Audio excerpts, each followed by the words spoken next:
Ah, les forêts, ces vastes étendues de nature sauvage qui semblent être les derniers refuges de paix sur Terre. Et si je vous disais que ce sentiment de sérénité est une illusion dangereuse? Vous pensez peut-être que vous connaissez la forêt, que vous la respectez, que vous êtes en sécurité.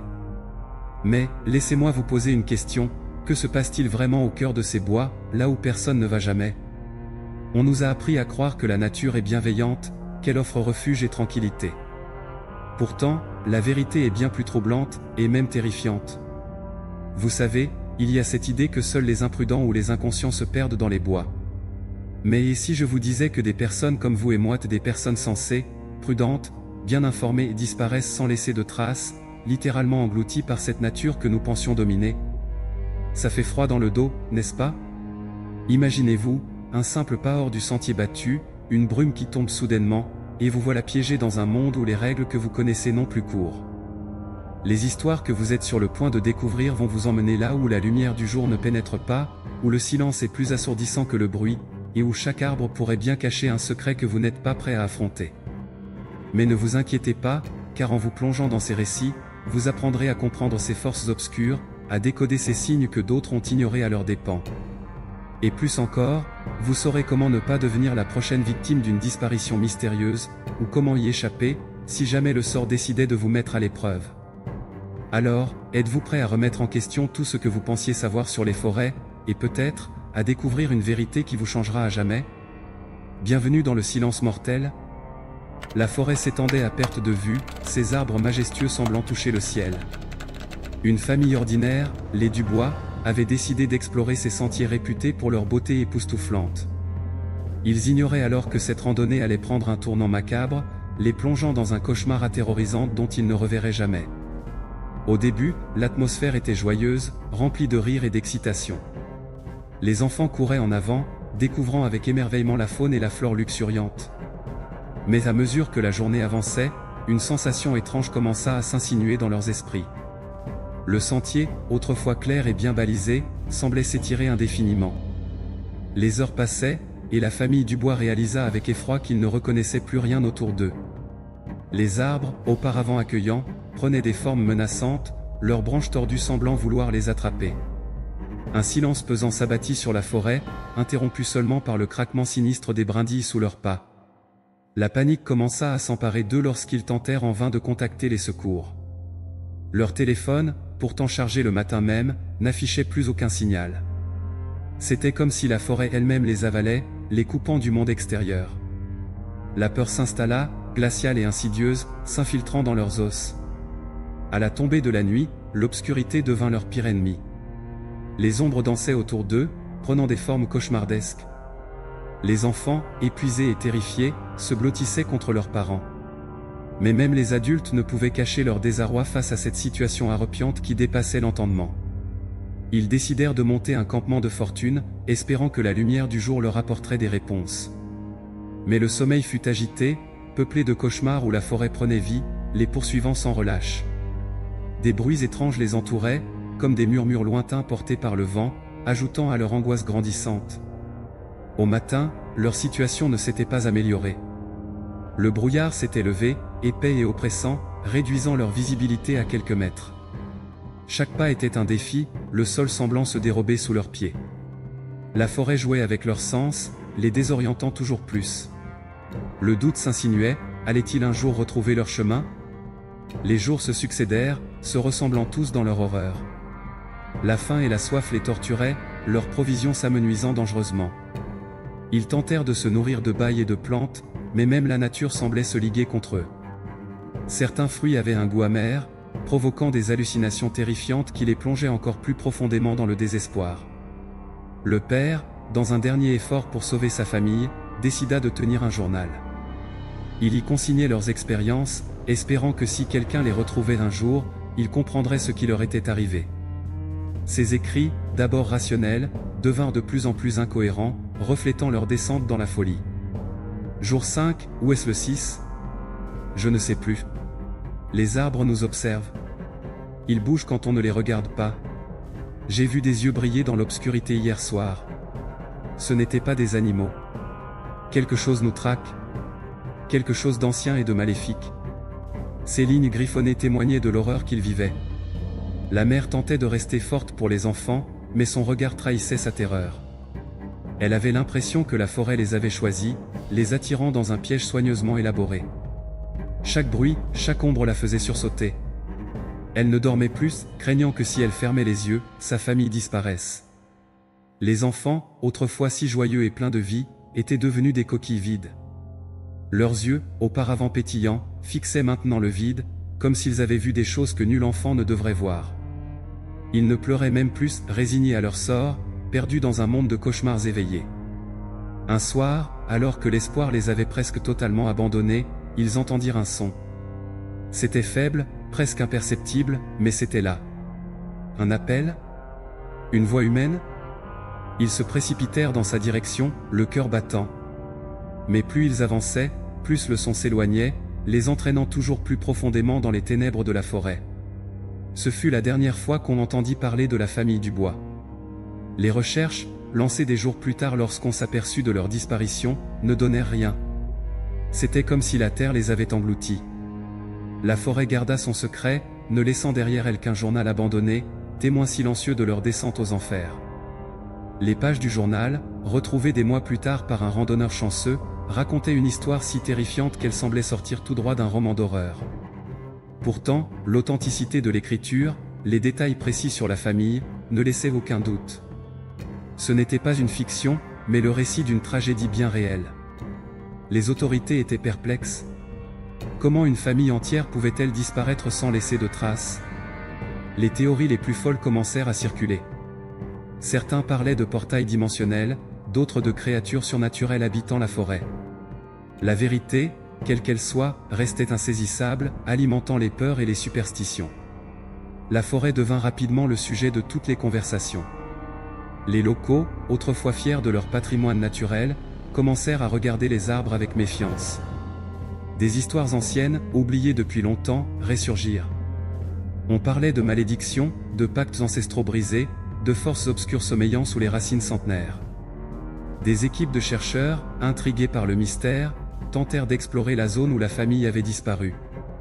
Mais étrangement, leurs équipements sophistiqués semblaient dysfonctionner dès qu'ils s'approchaient de certaines parties de la forêt. GPS, boussole, tout devenait fou, comme si une force invisible brouillait tous les signaux. Les nuits dans la région devinrent synonymes de terreur. Les habitants rapportaient des bruits étranges venant de la forêt, des lumières inexpliquées dansant entre les arbres. Certains juraient avoir vu des silhouettes humaines errer à la lisière du bois, disparaissant dès qu'on tentait de s'approcher.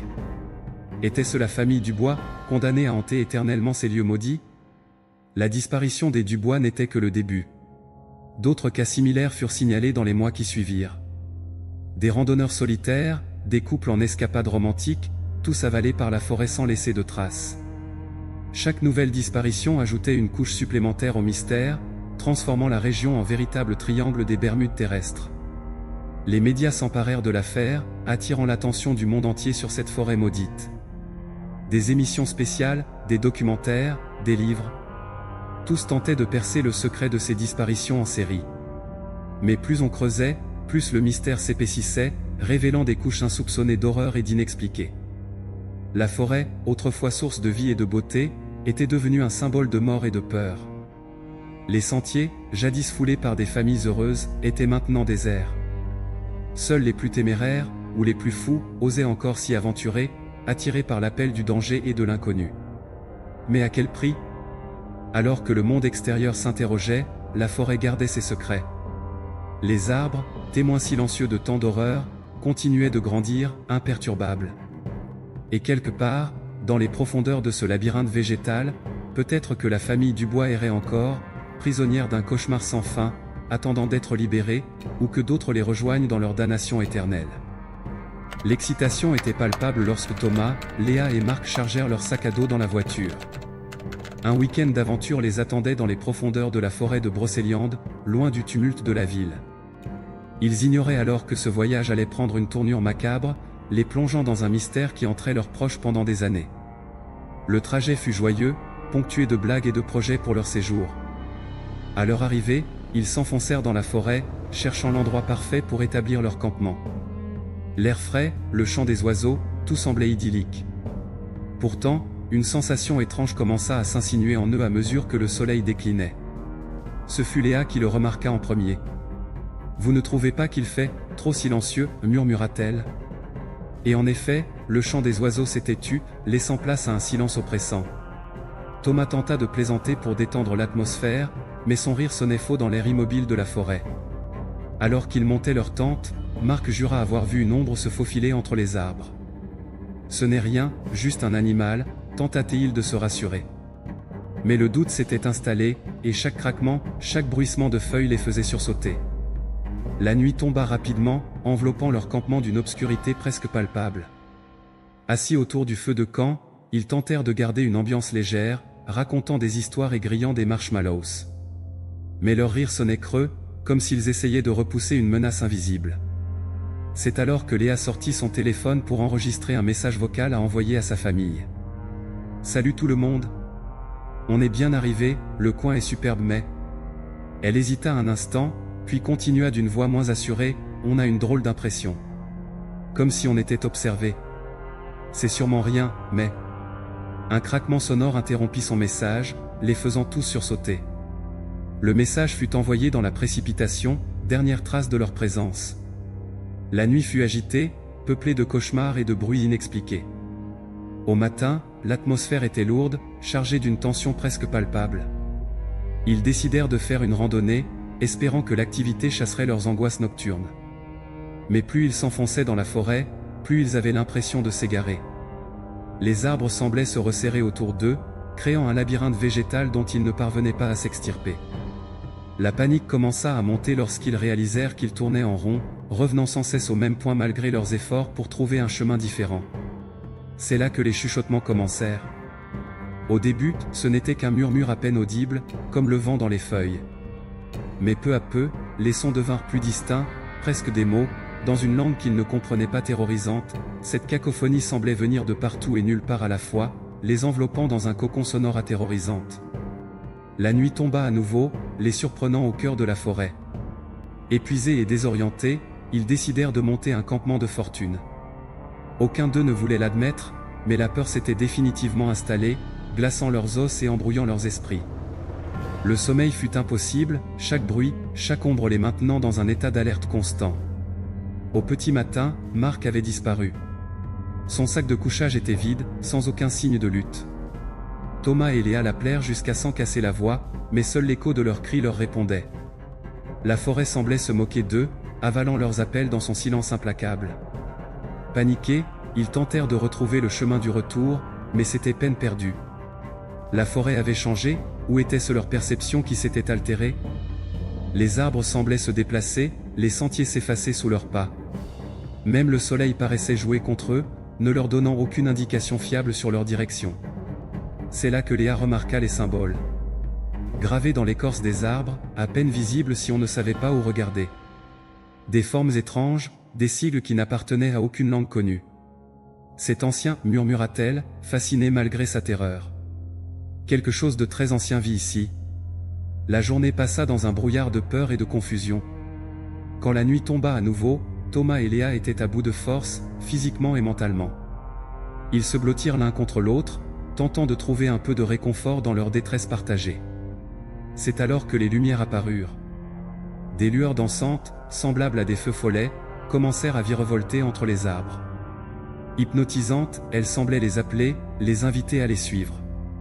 Thomas, dans un dernier sursaut de lucidité, tenta de retenir Léa qui se levait, comme en transe. Mais la fatigue et la peur avaient émoussé ses réflexes. En un instant, Léa disparut dans l'obscurité, avalée par la forêt et ses lumières trompeuses. Thomas hurla, courut, mais ne trouva aucune trace de son ami. Il était seul maintenant, perdu dans un cauchemar dont il ne voyait pas l'issue. Les ténèbres l'entouraient, ponctuées par ces lueurs macabres qui continuaient leur danse infernale. 3 jours plus tard, une équipe de secours arriva sur les lieux du dernier campement connu du trio. Ce qu'ils trouvèrent les laissa perplexes et effrayés. Les tentes étaient intactes, comme si elles venaient d'être montées. Les sacs à dos étaient là, contenant encore nourriture et eau. Rien ne semblait avoir été touché. Mais de Thomas, Léa et Marc, aucune trace. Les recherches s'étendirent sur des semaines, mobilisant des centaines de personnes. On ratissa la forêt, on utilisa des chiens, des drones, mais rien. C'était comme si la terre les avait engloutis, ne laissant derrière eux que ce campement figé dans le temps, témoin muet de leur disparition. Ce n'est que plusieurs mois plus tard qu'on découvrit les enregistrements audio. Cachés dans une crevasse près du campement, protégés des éléments, ils contenaient les dernières heures connues du trio. Les enquêteurs, excités par cette découverte, espéraient y trouver des réponses. Ils ne firent qu'approfondir le mystère. Les enregistrements commençaient de manière banale, conversation, rire, projets pour leur séjour. Mais au fil des pistes, l'atmosphère changeait.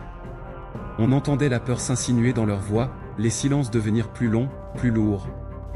Et puis, il y avait ces sons en arrière-plan, ces murmures à peine audibles qui faisaient froid dans le dos. La dernière piste audio était la plus perturbante. On y entendait des cris, des bruits de course, et puis, ce son. Un son que les experts ne purent identifier, à mi-chemin entre un grondement animal et un murmure humain. La piste se terminait abruptement, laissant les enquêteurs face à plus de questions que de réponses. La disparition des trois amis devint rapidement une légende urbaine, alimentant les peurs et les superstitions autour de la forêt. Des théories fleurissaient sur Internet, allant de l'enlèvement extraterrestre à un portail vers une autre dimension. La vérité, quelle qu'elle soit, restait insaisissable, enfouie dans les profondeurs de la forêt. Les familles des disparus ne perdirent jamais espoir, continuant leurs recherches année après année. Mais la forêt gardait ses secrets, imperturbable face à la douleur humaine. Et parfois, les nuits de pleine lune, des randonneurs juraient entendre des rires lointains, comme un écho du passé, un rappel cruel du destin tragique de Thomas, Léa et Marc. Cette histoire soulève une question troublante: que se cache-t-il vraiment dans les profondeurs de nos forêts? Quels secrets anciens et terrifiants dorment sous les racines centenaires, n'attendant qu'un pas de travers pour se réveiller? La nature, que nous pensions connaître et maîtriser, recèle peut-être des mystères bien plus sombres que nous ne pouvions l'imaginer. La forêt de Brocéliande, lieu de légende et de mystère, a toujours attiré les curieux et les aventuriers. Pourtant, depuis quelques années, une série de disparitions inexpliquées a jeté un voile sombre sur ces bois millénaires. Les tribus locales, gardiennes séculaires de ces terres, avaient pourtant prévenu: certains endroits de la forêt sont sacrés, interdits aux profanes. Mais qui écoute encore les anciennes sagesses à notre époque? Tout a commencé avec la disparition d'un groupe de touristes américains. Ils étaient venus explorer ce qu'ils appelaient le côté mystique de la Bretagne.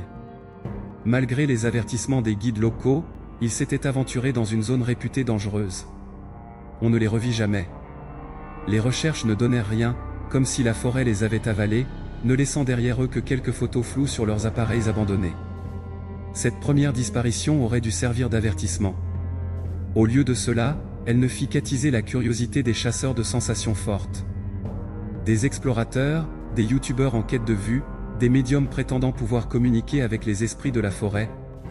Tous se précipitèrent vers Brocéliande, ignorant les supplications des anciens du village. La forêt, patiente et implacable, les accueillit dans son étreinte verdoyante. Les témoignages des rares survivants ajoutèrent une dimension atterrorisante à ces disparitions. Ils parlaient de lumières étranges dansant entre les arbres, de murmures dans une langue inconnue portée par le vent. Certains juraient avoir vu des formes humanoïdes se fondre dans les troncs des arbres, comme si la végétation elle-même prenait vie pour les piéger. Un soir d'été particulièrement étouffant, un groupe d'adolescents décida de braver les interdits pour organiser une fête au cœur de la zone interdite. La musique et les rires résonnèrent dans la nuit, jusqu'à ce qu'un silence brutal s'abatte sur la clairière. Les habitants du village voisin, réveillés par le vacarme, ne trouvèrent que des gobelets renversés et une sono encore allumée. Des adolescents, aucune trace. Les autorités, d'abord sceptiques, durent se rendre à l'évidence: quelque chose d'anormal se produisait dans cette forêt. Des experts en tout genre furent appelés, géologues, biologistes, parapsychologues. Chacun y allait de sa théorie, mais aucune ne parvenait à expliquer l'ampleur et la nature de ces disparitions.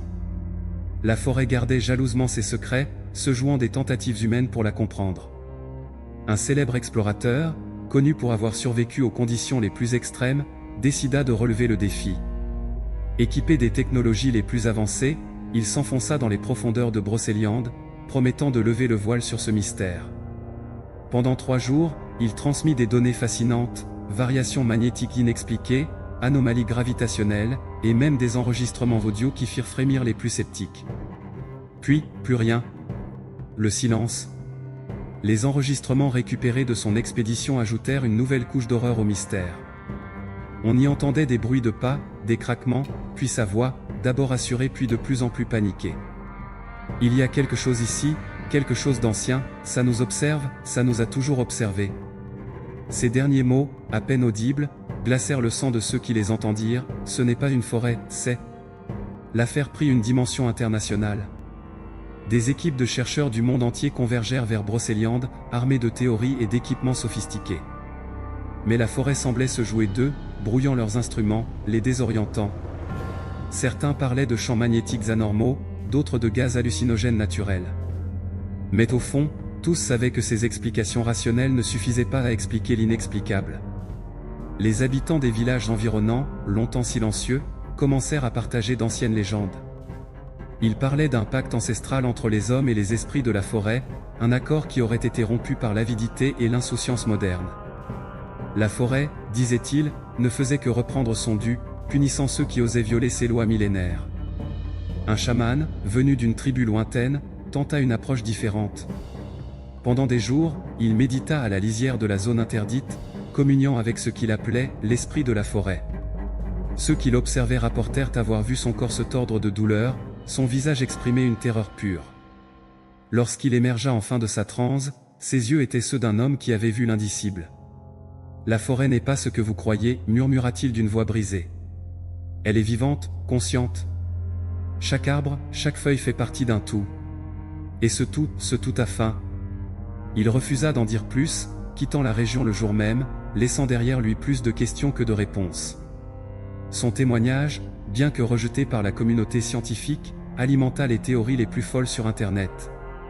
Les disparitions continuèrent, espacées mais régulières, comme si la forêt choisissait soigneusement ses victimes.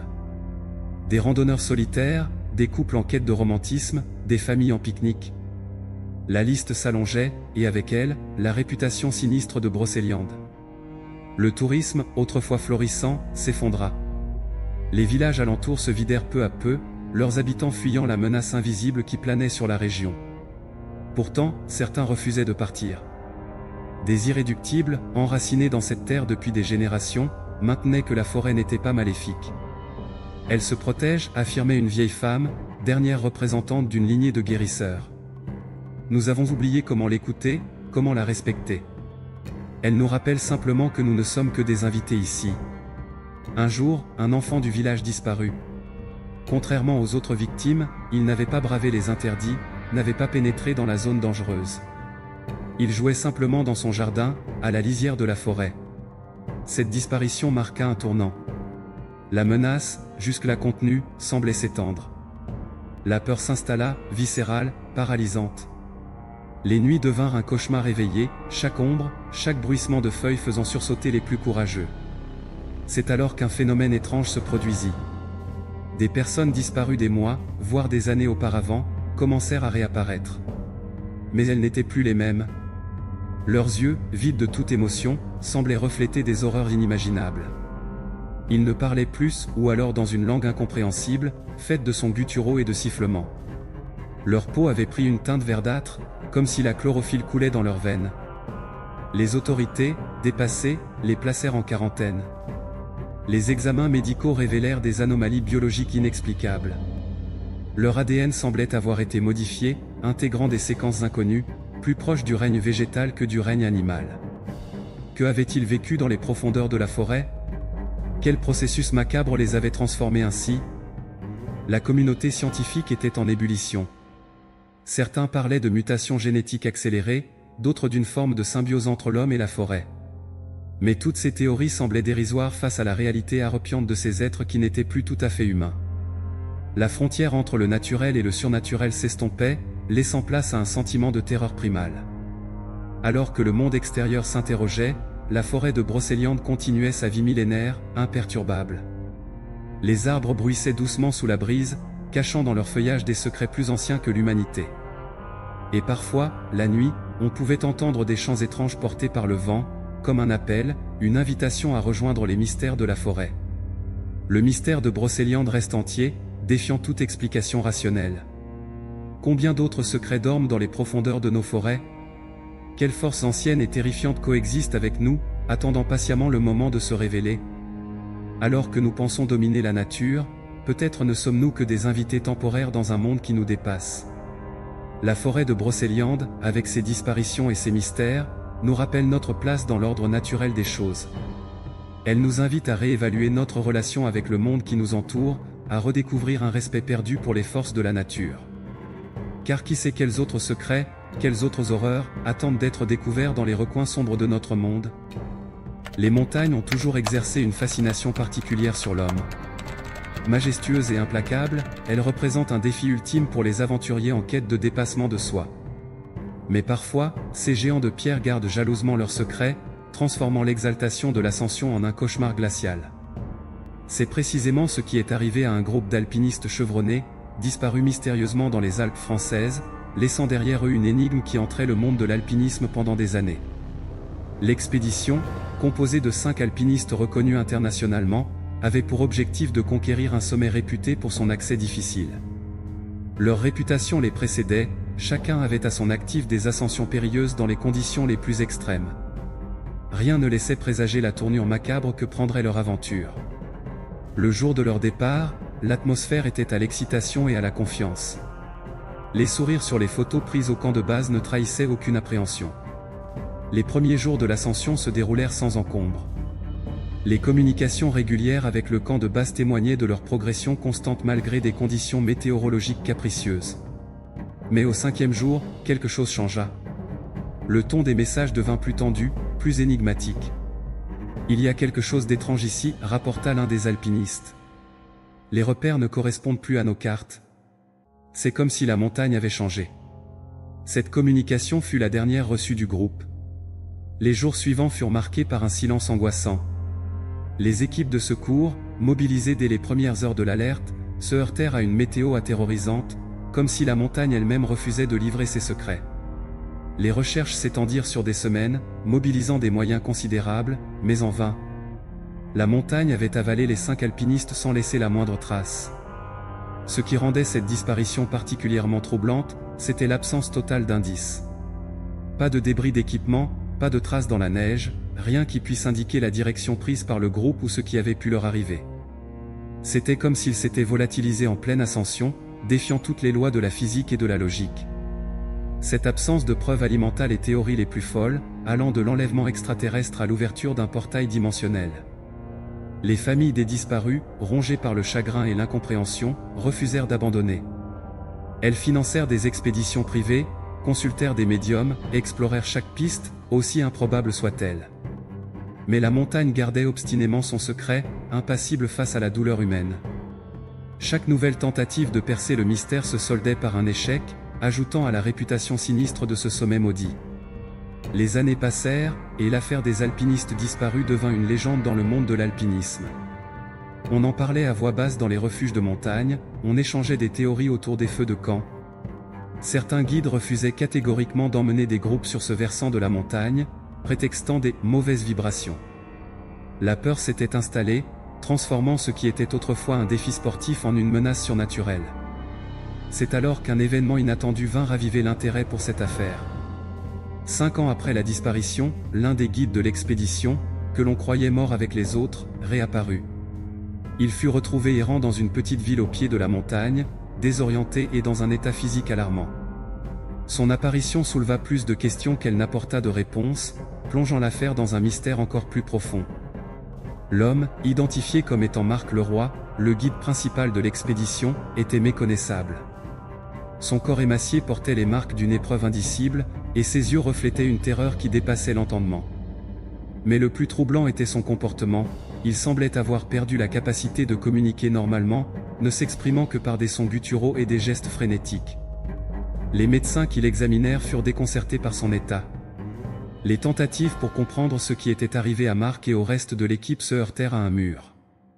Traumatisé au-delà de l'imaginable, il réagissait violemment à toute mention de la montagne ou de l'expédition. Les séances d'hypnose et les thérapies les plus avancées ne parvinrent qu'à arracher des bribes incohérentes de son expérience. Il parlait de « tunnel dans la glace », de « lumière qui danse » et de « voix dans le vent ». Ces fragments de récits, loin d'éclaircir le mystère, ne faisaient que l'épaissir. Une équipe de chercheurs, intrigués par le cas de Marc, décida de mener une étude approfondie.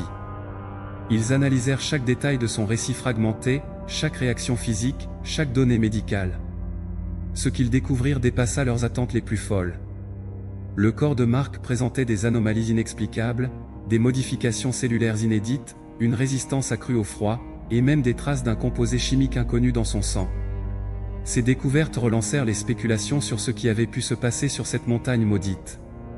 Certains scientifiques évoquèrent la possibilité d'une exposition à des phénomènes géologiques inconnus, capables d'altérer la biologie humaine. D'autres, plus enclins aux explications paranormales, parlaient d'une rencontre avec des forces dépassant notre compréhension du monde. Quelle que soit la vérité, il était clair que quelque chose d'extraordinaire s'était produit là-haut. L'état de Mark continua de fasciner et d'intriguer la communauté scientifique. Dans ses rares moments de lucidité, il dessinait frénétiquement des symboles étranges, des formes géométriques complexes qui ne correspondaient à aucun alphabet connu. Ces dessins, analysés par des cryptographes et des linguistes, semblaient contenir un message codé, mais dont le sens restait insaisissable. Était-ce le fruit d'un esprit brisé ou la clé d'un mystère plus grand encore? Pendant ce temps, la montagne continuait d'attirer les curieux et les téméraires. Malgré les avertissements et les interdictions officielles, des expéditions clandestines s'organisaient, cherchant à percer le secret des alpinistes disparus. Certains ne revinrent jamais, ajoutant leur nom à la liste déjà longue des victimes de ce sommet à Repiante. D'autres rapportèrent des expériences étranges, des distorsions temporelles, des hallucinations collectives, des phénomènes lumineux inexpliqués. La communauté scientifique, longtemps sceptique, commença à s'intéresser sérieusement à ces phénomènes. Des équipes de géologues, de physiciens et de biologistes convergèrent vers la région, armés d'équipements sophistiqués. Leur découverte, bien que parcellaire, suggérait que quelque chose d'anormal se produisait effectivement dans cette zone montagneuse. Des variations magnétiques inexpliquées, des anomalies gravitationnelles localisées, des écosystèmes uniques. Chaque nouvelle donnée ajoutait une pièce au puzzle, sans pour autant révéler l'image complète. L'affaire prit une dimension internationale, attirant l'attention des médias du monde entier. Des théories de conspiration fleurirent sur Internet, parlant d'expériences gouvernementales secrètes, de portails interdimensionnels, ou même de civilisations cachées vivant sous la montagne. La frontière entre réalité et fiction devenait de plus en plus floue, transformant cette tragédie alpine en un véritable phénomène culturel. Au milieu de ce tourbillon médiatique et scientifique, les familles des disparus continuaient leur quête de vérité. Elles organisèrent des conférences, publièrent des livres, cherchant désespérément à comprendre ce qui était arrivé à leurs proches. Leur douleur, toujours vive après toutes ces années, était un rappel poignant de la dimension humaine de cette énigme. Derrière les théories et les spéculations, il y avait des vies brisées, des questions sans réponse. La montagne, quant à elle, restait impassible, gardienne silencieuse de ses secrets. Les neiges éternelles continuaient de recouvrir ses flancs, effaçant toute trace du passage des hommes. Le vent sifflait entre les pics, comme un murmure moqueur face aux efforts dérisoires des humains pour percer ces mystères. Et parfois, les nuits de pleine lune, des randonneurs juraient entendre des voix portées par le vent, des appels lointains venant des hauteurs glacées. Cette histoire soulève des questions troublantes sur notre compréhension du monde qui nous entoure. Que se cache-t-il vraiment dans les hauteurs inaccessibles de nos montagnes? Quels secrets, quelles forces inconnues dorment sous la glace et la roche? Alors que nous pensons avoir cartographié et expliqué chaque recoin de notre planète, des mystères comme celui-ci nous rappellent que la nature garde encore bien des secrets. L'énigme des alpinistes disparus reste entière, défiant toute explication rationnelle. Elle nous invite à remettre en question nos certitudes, à explorer les limites de notre connaissance. Car au-delà des théories et des spéculations, une vérité demeure: la montagne, dans sa grandeur implacable, continuera de fasciner et de terrifier, attirant toujours plus d'âmes aventureuses vers ses sommets mystérieux. La forêt de Wayabassu, nichée au cœur de la Transylvanie roumaine, a longtemps été le théâtre de phénomènes inexpliqués. Surnommée le « triangle des Bermudes des forêts », elle attire depuis des décennies curieux et aventuriers. Mais récemment, une série de disparitions mystérieuses a ajouté une nouvelle couche de terreur à sa sinistre réputation. Tout a commencé par une simple excursion qui a viré au cauchemar, plongeant la région dans une spirale d'événements macabres. Un groupe de randonneurs, composé de 5 amis passionnés de nature, avait décidé d'explorer les sentiers réputés de Wayabassu.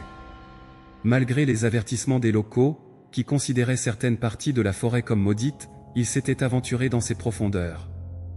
Le temps était clair ce matin-là, rien ne laissait présager la tournure atterrorisante que prendrait leur expédition. Au début, l'atmosphère était joyeuse, ponctuée de rires et d'exclamations devant la beauté étrange des arbres tordus. Mais à mesure qu'ils s'enfonçaient dans la forêt, un malaise subtil s'installa. Les oiseaux se turent, laissant place à un silence oppressant. L'air devint lourd, chargé d'une électricité statique qui faisait dresser les cheveux sur leur nuque. C'est alors que le brouillard commença à descendre. En quelques minutes, la visibilité se réduisit drastiquement. Un brouillard épais, presque palpable, les enveloppa. Les membres du groupe, soudain anxieux, se rapprochèrent les uns des autres. Leur voix, étouffée par la brume, semblait venir de très loin. C'est à ce moment que les chuchotements commencèrent, à peine audibles au début, puis de plus en plus insistants. Paniqués, les randonneurs tentèrent de rebrousser chemin. Mais dans cette soupe brouillard, toute notion d'orientation avait disparu. Ils tournaient en rond, revenant sans cesse au même point, comme si la forêt elle-même se jouait d'eux. Les arbres, déformés par la brume, prenaient des allures menaçantes, leurs branches semblant vouloir les agripper au passage. C'est alors que le premier d'entre eux disparut. Un instant il était là, et l'instant d'après, englouti par le brouillard. Ses compagnons l'appelèrent, fouillèrent frénétiquement les alentours, mais en vain. La forêt l'avait avalé, ne laissant derrière lui qu'un silence de mort.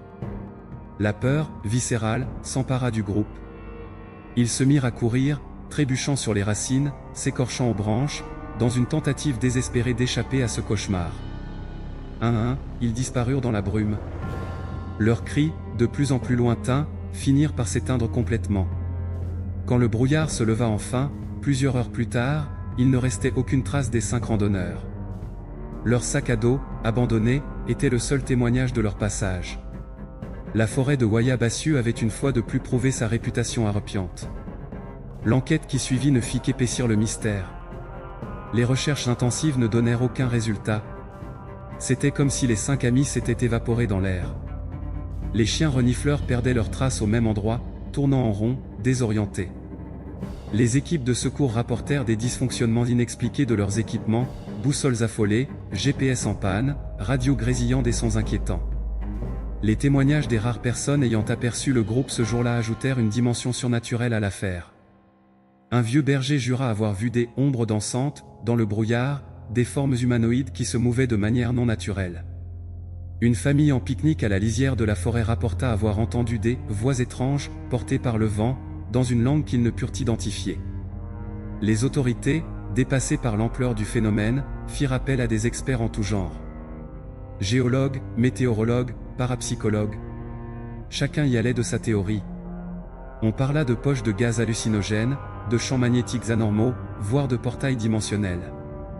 Mais aucune explication ne parvenait à couvrir l'ensemble des faits étranges entourant ces disparitions. La communauté scientifique était divisée. Certains chercheurs, intrigués par les anomalies rapportées, lancèrent des études approfondies sur la région. Ils découvrirent des particularités géologiques uniques, des formations rocheuses aux propriétés électromagnétiques inhabituelles, des variations de gravité localisées, des concentrations anormales de certains minéraux rares. Ces découvertes, loin d'élucider le mystère, ne faisaient que soulever plus de questions. Pendant ce temps, la forêt de Wayabassu continuait d'attirer les curieux et les téméraires. Malgré les avertissements et les interdictions, des groupes s'aventuraient régulièrement dans ces profondeurs.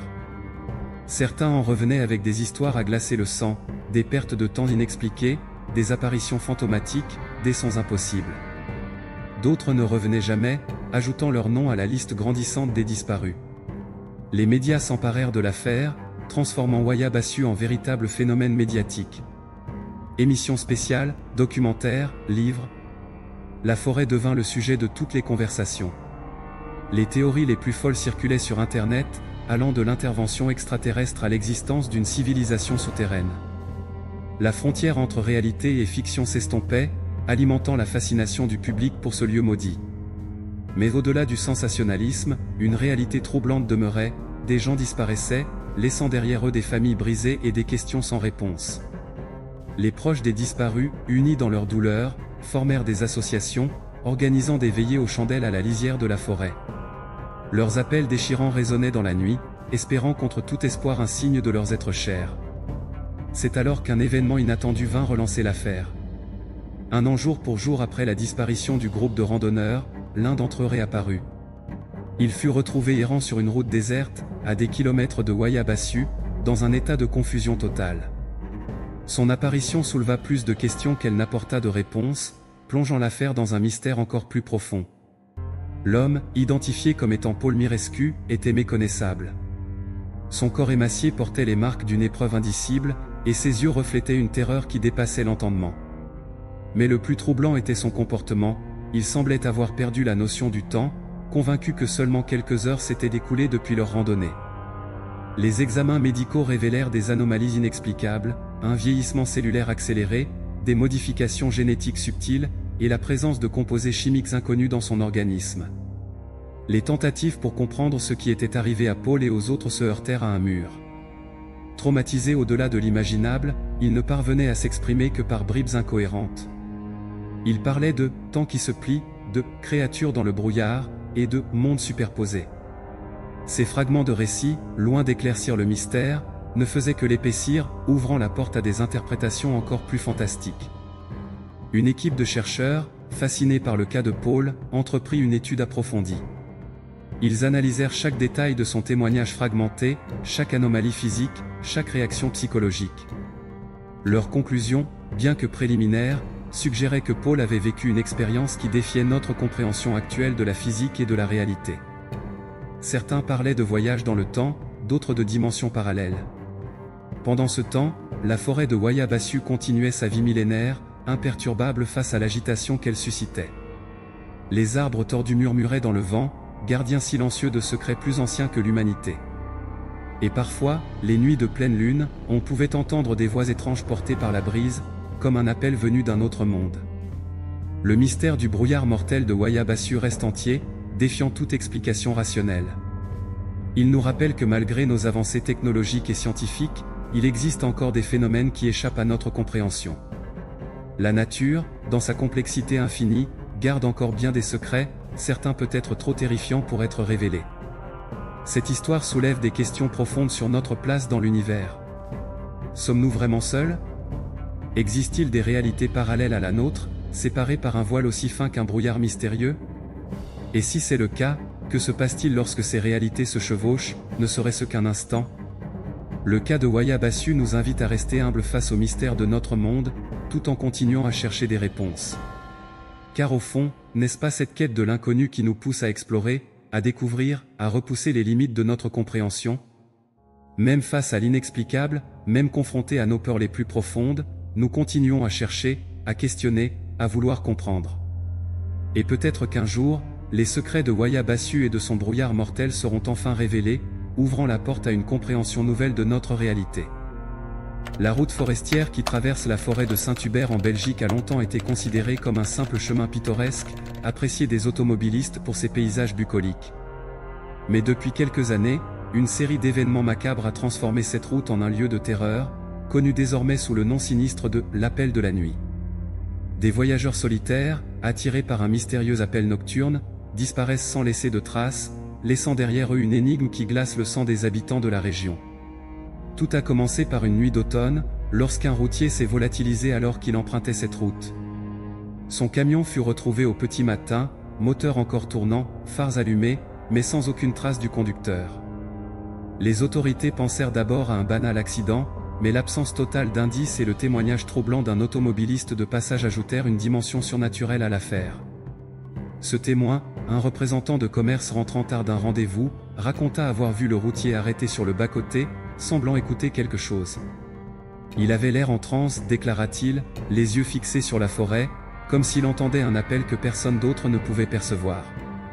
Intrigué, le témoin ralentit, mais fut soudain saisi d'une peur irrationnelle qui le poussa à accélérer et quitter les lieux au plus vite. Dans les semaines qui suivirent, d'autres disparitions similaires furent signalées. Toujours le même scénario, des voyageurs solitaires, empruntant la route la nuit, s'évaporaient sans laisser de traces. Leur véhicule était retrouvé abandonné, parfois le moteur encore chaud, comme si leur conducteur s'était volatilisé en plein voyage. Chaque disparition ajoutait une couche supplémentaire de mystère et de terreur à la réputation grandissante de cette route maudite. Les habitants des villages environnants commencèrent à parler d'une présence aterrorisante qui entrait la forêt. Des légendes anciennes, longtemps oubliées, ressurgirent.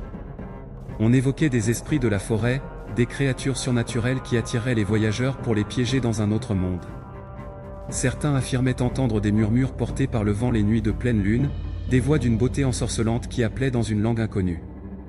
Les autorités, d'abord sceptiques, furent contraintes de prendre l'affaire au sérieux face à l'accumulation de cas. Une enquête approfondie fut lancée, mobilisant policiers, détectives et même des experts en phénomènes paranormaux. Mais chaque piste semblait mener à une impasse, chaque théorie rationnelle se heurtait à des faits inexplicables. La route forestière gardait obstinément ses secrets, défiant toute logique. Des équipes scientifiques s'intéressèrent au phénomène, équipées d'instruments sophistiqués pour mesurer toutes sortes de paramètres, champs électromagnétiques, variations de température, ondes sonores imperceptibles à l'oreille humaine. Leur découverte, bien que parcellaire, suggérait que quelque chose d'anormal se produisait effectivement dans cette zone. Des fluctuations magnétiques inexpliquées, des points froids, où la température chutait brutalement, des enregistrements audio contenant des fréquences étranges. Autant d'éléments qui ne faisaient qu'épaissir le mystère. Parmi les théories avancées, celle d'un point de convergence entre notre monde et un autre plan d'existence gagnait en popularité. Certains chercheurs suggéraient que la route traversait une sorte de membrane cosmique, un endroit où la frontière entre les dimensions s'amincissait. Cette théorie, bien que controversée dans les milieux académiques, trouvait un écho particulier auprès de ceux qui avaient vécu des expériences étranges sur cette route. Car malgré les avertissements et la peur grandissante, la route continuait d'attirer les curieux et les téméraires. Des groupes d'explorateurs du paranormal, équipés de caméras et de détecteurs en tout genre, s'aventuraient régulièrement sur ce tronçon maudit, espérant capturer des preuves de l'inexplicable. Certains revenaient avec des histoires à glacer le sang, d'autres ne revenaient jamais, alimentant encore davantage la sinistre réputation des lieux. Un soir d'hiver particulièrement sombre, un événement vint ajouter une nouvelle dimension arrepiante à l'affaire. Une équipe de tournage, venue réaliser un documentaire sur les disparitions, disparut à son tour. Leur dernière transmission, un message radio haché et brouillé, contenait des bribes de phrases qui hantèrent longtemps les enquêteurs. Les lumières, elles bougent, ce n'est pas, oh mon Dieu, qu'est-ce que... Puis le silence, total et définitif. Le matériel de l'équipe, retrouvé abandonné sur la route, contenait des images qui défièrent toute explication rationnelle. On y voyait des formes lumineuses dansant entre les arbres, des ombres qui semblaient douées de vie propre, et surtout, ce son. Un appel, à la fois mélodieux et terriblement angoissant, qui semblait venir de partout et nulle part à la fois. Les experts en audio qui analysèrent l'enregistrement furent formels, ce son n'appartenait à aucune langue connue et contenait des fréquences impossibles à produire par des cordes vocales humaines. Cette découverte provoqua une onde de choc dans la communauté scientifique et au-delà. Des théoriciens du complot parlaient d'expériences gouvernementales secrètes, d'autres évoquaient des entités extraterrestres tentant d'entrer en contact avec l'humanité. Mais pour les habitants de la région, la vérité était bien plus ancienne et terrifiante. La forêt elle-même était vivante, consciente, et pour une raison inconnue, elle avait faim. Les disparitions continuèrent, espacées mais régulières, comme si la route choisissait soigneusement ses victimes. Chaque nouvelle disparition ravivait la peur et la fascination du public. Des pèlerins de l'étrange venaient du monde entier, attirés par la réputation sinistre du lieu. Certains cherchaient des réponses, d'autres un frisson d'adrénaline, mais tous repartaient changés, marqués par l'aura de mystère qui enveloppait cette route maudite. Les nuits de pleine lune devinrent particulièrement redoutées. Les habitants des villages voisins rapportaient entendre des cris portés par le vent, des appels déchirants qui semblaient venir d'un autre monde. Certains juraient avoir vu des silhouettes danser entre les arbres, des formes humaines mais pas tout à fait, qui disparaissaient dès qu'on tentait de s'approcher.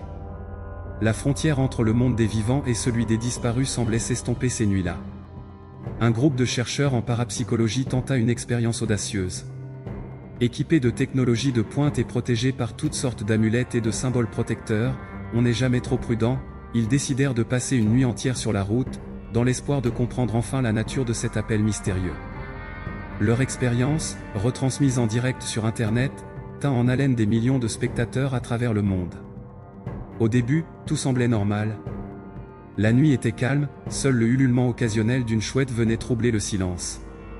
Mais à mesure que minuit approchait, l'atmosphère changea. L'air devint lourd, chargé d'électricité statique. Les instruments des chercheurs s'affolèrent, captant des variations inexplicables dans tous les paramètres mesurés. Et puis, ils l'entendirent. l'appel. C'était un son comme nul autre, une mélodie à la fois belle et terrifiante, qui semblait résonner directement dans leur tête. Les spectateurs, derrière leurs écrans, ne percevaient qu'un grésillement inquiétant, mais les expressions sur les visages des chercheurs témoignaient de l'intensité de ce qu'ils vivaient. On les vit lutter contre une force invisible, comme si quelque chose essayait de les attirer vers la forêt. Soudain, l'un des chercheurs se leva, le regard vide, et commença à marcher vers les arbres. Ses collègues tentèrent de le retenir, mais il semblait animé d'une force surhumaine. La caméra continua de filmer alors qu'il s'enfonçait dans l'obscurité, suivi de près par deux de ses compagnons qui tentaient désespérément de le ramener. Puis, en un instant, ils disparurent. L'image se brouilla, le son devint un hurlement statique, et la transmission s'interrompit. Le monde entier avait assisté en direct à la disparition de 3 personnes, avalées par la nuit et la forêt. L'événement provoqua un tollé international. Des gouvernements exigèrent des explications, des organisations religieuses parlèrent de forces démoniaques, des scientifiques du monde entier demandèrent l'autorisation de mener des recherches approfondies sur le site. La petite route forestière de Saint-Hubert était devenue l'épicentre d'un phénomène qui défiait toute compréhension. Malgré les barrages, les panneaux d'avertissement et la surveillance constante, la route continue d'attirer les âmes en quête de réponses ou d'expériences limites. Car au fond, n'est-ce pas là que réside la véritable nature de l'appel ? Cette promesse d'un au-delà, d'un mystère plus grand que nous, qui nous pousse à dépasser nos limites, à braver nos peurs les plus profondes ? L'appel de la nuit reste un mystère non résolu, un rappel troublant que notre monde recèle encore des secrets capables de défier notre compréhension rationnelle. Chaque voyageur solitaire qui s'engage sur cette route la nuit sait qu'il risque de ne jamais revenir. Et pourtant, il continue de venir, attiré par cet appel irrésistible, cette promesse d'un ailleurs qui transcende notre réalité quotidienne. Alors que le soleil se couche sur la forêt de Saint-Hubert, que les ombres s'allongent et que le silence s'installe, on ne peut s'empêcher de se demander, si vous entendiez l'appel, auriez-vous la force d'y résister ? Ou succomberiez-vous à la tentation de percer enfin le voile qui sépare notre monde de l'inconnu ? La route attend, silencieuse et patiente, prête à accueillir ceux qui osent braver ces mystères.